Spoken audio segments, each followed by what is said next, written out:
Hello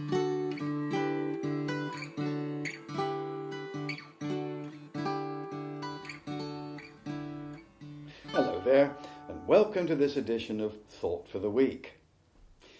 I've never been much of a poetry man, to be honest with you. I endured it at school, and I suppose, to be fair, there were some poems that I greatly enjoyed. But since I've left school now, and that is a long time ago, nearly 60 years, some of the great poets of English literature have impressed themselves on me hugely. But chief amongst them, I guess, is perhaps a surprising choice, and that is Charles Wesley. I guess all of you will know who Charles Wesley was. He was the brother of the great evangelist John.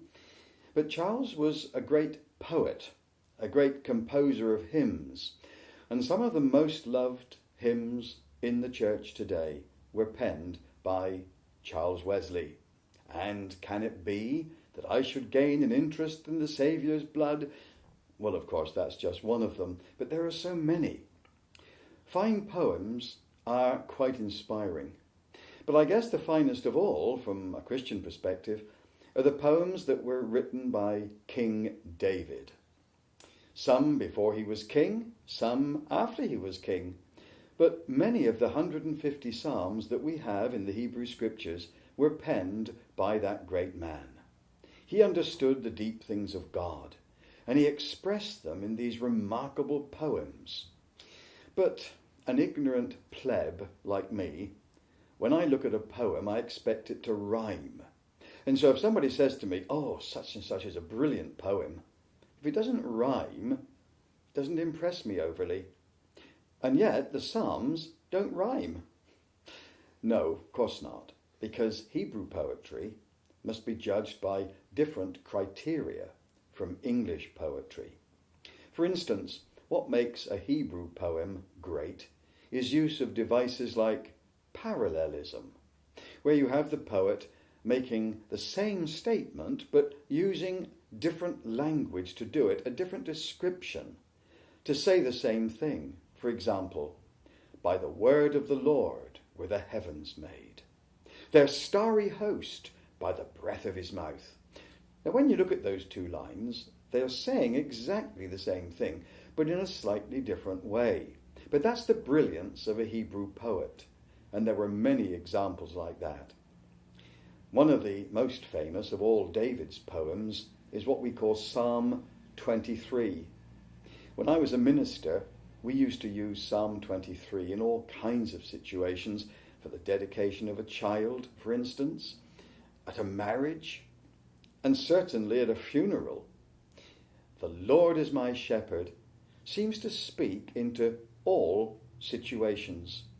It's very much a family psalm, and I love it, and I'm sure you do as well.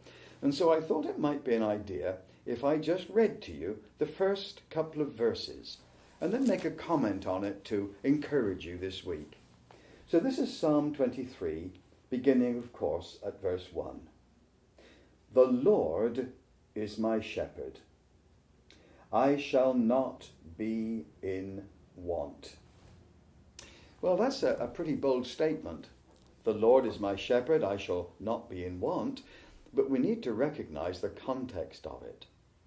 The verse isn't saying, "I shall never want for anything I need."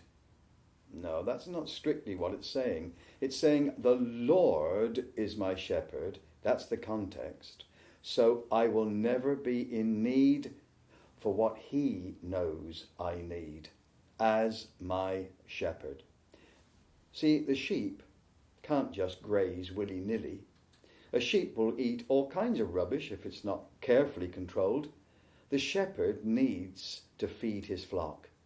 But he feeds his flock with exactly what they need, no more, no less. So you and I can rest in that tremendous assurance this week that the Lord our shepherd will provide everything he knows we need. That's great.